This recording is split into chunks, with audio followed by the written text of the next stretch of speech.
Cholesterol అంటే ఏంటి? అది ఎలా ఫార్మ్ అవుతుంది?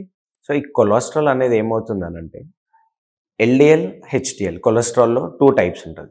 One okay. Is HDL and one is LDL. Hmm. So HDL is nothing but good fat. So LDL అనేది bad fat అది. Hmm. So ఈ ఎల్డిఎల్ లెవెల్స్ ఎప్పుడు హై అవుతాయి అనంటే ప్రాసెస్డ్ ఫుడ్. హుహు. స్ట్రీట్స్‌లో చూస్తూ ఉంటాం. పానీపూరీస్, ఫ్రెంచ్ ఫ్రైస్ తింటూ ఉంటారు. బర్గర్స్, పిజ్జాస్ అవి ఇవి కన్జ్యూమ్ చేస్తూ ఉంటారు. చిప్స్ గానియండి, excess amount of deep fried foods అంటారు. అవును. నగ్గెట్స్ డిఫరెంట్ ఫుడ్స్ ఉంటాయి.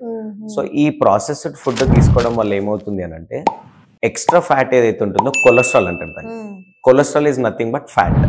సో ఆ ఫ్యాట్ ఏమవుతుంది అనంటే బ్లడ్ సర్క్యులేషన్‌ని థిక్ చేసేస్తది. ఈ కొలెస్ట్రాల్ అనేది హార్ట్‌లో మనకి ఇప్పుడు నార్మల్లీ చూస్తున్నాం. రీసెంట్ టైమ్స్ నుంచి హార్ట్ అటాక్స్ చాలా చూస్తున్నాం. హుహు. Just because of high cholesterol. ఈ హై కొలెస్ట్రాల్ వల్ల ఒబెసిటీ, ఫ్యాట్ అవ్వడము, ఫ్యాటిగ్యూ రావడము. సో ఈ కొలెస్ట్రాల్ అనేది బ్యాడ్ ఏం చేస్తుంది అనంటే మన బాడీని కంప్లీట్‌గా టాక్సిసిటీ చేస్తుంది. Okay. Toxicity is nothing but విషపూరితం. ఈ హుహు. కొలెస్ట్రాల్ అనేది విషము చెప్పాలంటే మన అవును. భాషలో. సో అవి ఈ ఫుడ్స్ తీసుకోవడం వల్ల మనకి ఈ కొలెస్ట్రాల్ అనేది వస్తుంటది.